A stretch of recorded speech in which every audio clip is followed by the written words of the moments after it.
Hey, it's Teresa McGallagher here this evening with some information on how you can apply spirituality to your life in a practical way so that it changes your life for the positive. And up until now, every evening I've been getting on with some specific tips for things that you can do so that you can feel more relaxed, more happy, and more centered during this quarantine lockdown period. And tonight I'm going to talk a little bit about beginner's mind, which is a Zen principle.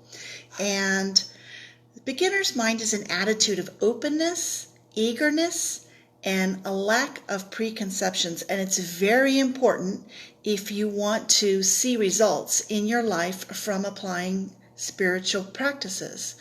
Many people read about spirituality, read about religion, read about theology, become experts on those subjects, and yet nothing ever seems to change in their life. They don't feel any happier, they don't experience miracles, they don't experience love, and they certainly do not get the life that they deserve and the life that they are entitled to here on earth.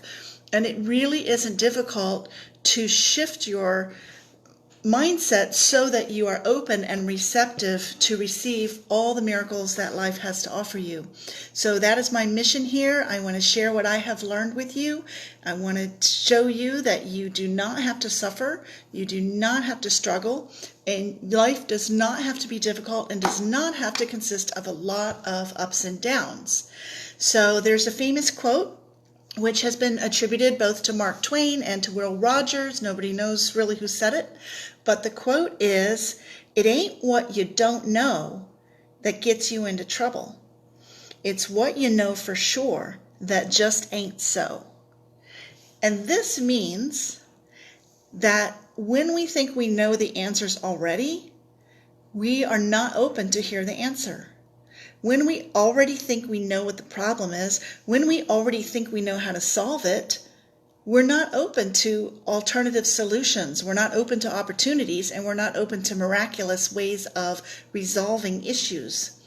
So this idea of beginner's mind comes from Zen, as I said, and it consists of the idea of clearing the mind, opening the mind. And in Zen, they say you want to clear the dust from your mirror. Clear the dust that's clogging up the view so that you can't see clearly, see the answers. And we have this idea in the Bible also where the Apostle Paul said that now we see as though through a glass darkly. A glass could be a drinking glass, could be a mirror, doesn't matter. When you clean that surface of the dirt and grime and the dust, suddenly you have a clear view of what it is you need to do and how things are really operating in the world. And how do we clear that dust from the glass or the mirror? The dust is the equivalent of judgments, judgmental thoughts, of preconceived ideas, of grievances that we hold, of complaints, of all of the sort of negative thinking that goes on. That negative thinking is not natural, it's not normal, it's something that we have learned to do. You will never hear a baby whine and complain about the shape of its body or the parents that it ended up with. We come into this world naturally accepting of our lot, naturally content, and then somehow something changes and we end up just fighting life, resisting life, and struggling all the time. So there is a way to get back to that original state. And this is why Jesus said that unless you become like a little child, you cannot enter the kingdom of heaven. The kingdom of heaven is a state of consciousness. It's not a place that you go to, that you get a train ticket to. It's a way of life and a way of seeing things where everything seems miraculous. Everything seems delightful. The same world that you are walking around in with other people who are struggling and suffering, becomes a world of perfection and joy, and a place where you just see amazement all the time. So there are many paths to get to this level of consciousness, this heavenly level, and I've spoken a lot the last few weeks about the importance of raising your vibrational frequency and doing things that allow you to relax and enjoy life so that you are vibrating at a higher level. But unfortunately, this is very difficult for many people to do because they have blockages. They have emotional blockages that sort of prevent them from being able to raise their vibration past a certain frequency, and they get stuck. And so for me, the practice that has worked is the book A Course in Miracles, which has daily workbook lessons that allow you to train your mind so that you can see things differently.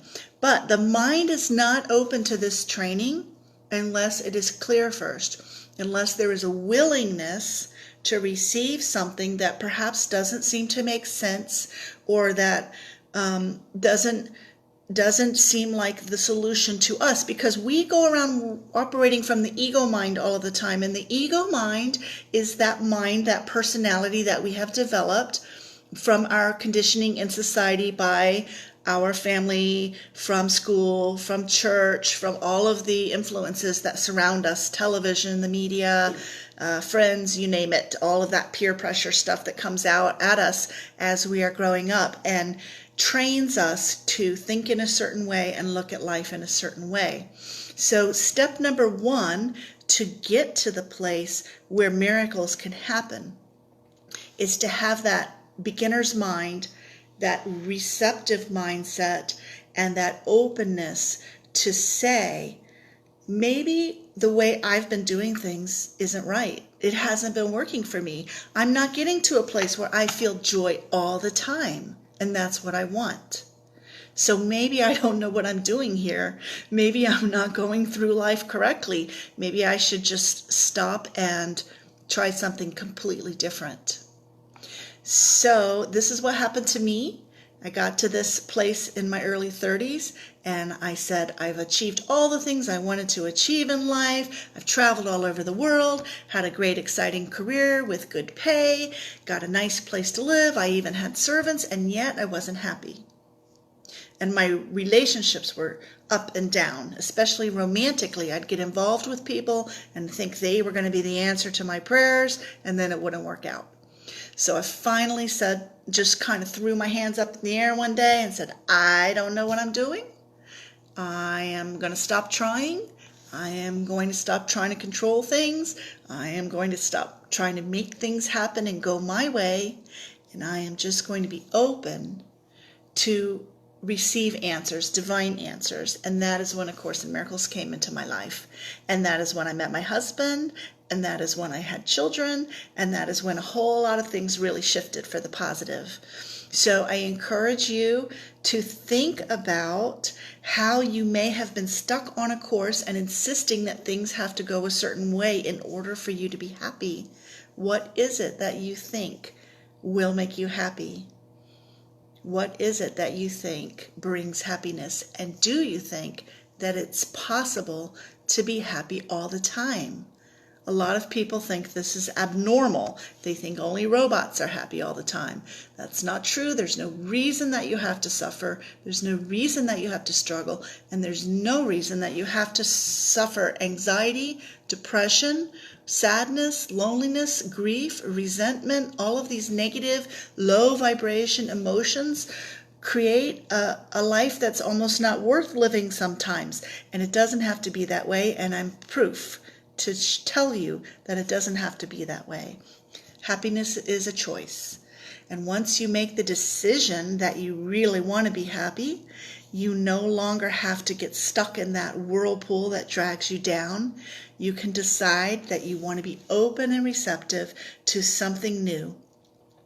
So that's pretty much all I have to say today. I'm just going to end with the quote from Socrates on this topic.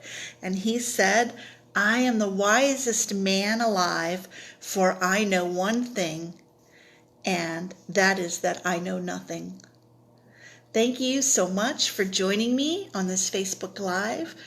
It's lovely to see you. I look forward to seeing you again tomorrow. I keep showing up every day to share what I have learned. And if you have any questions for me or comments, or feel free to drop them down below or message me. Namaste.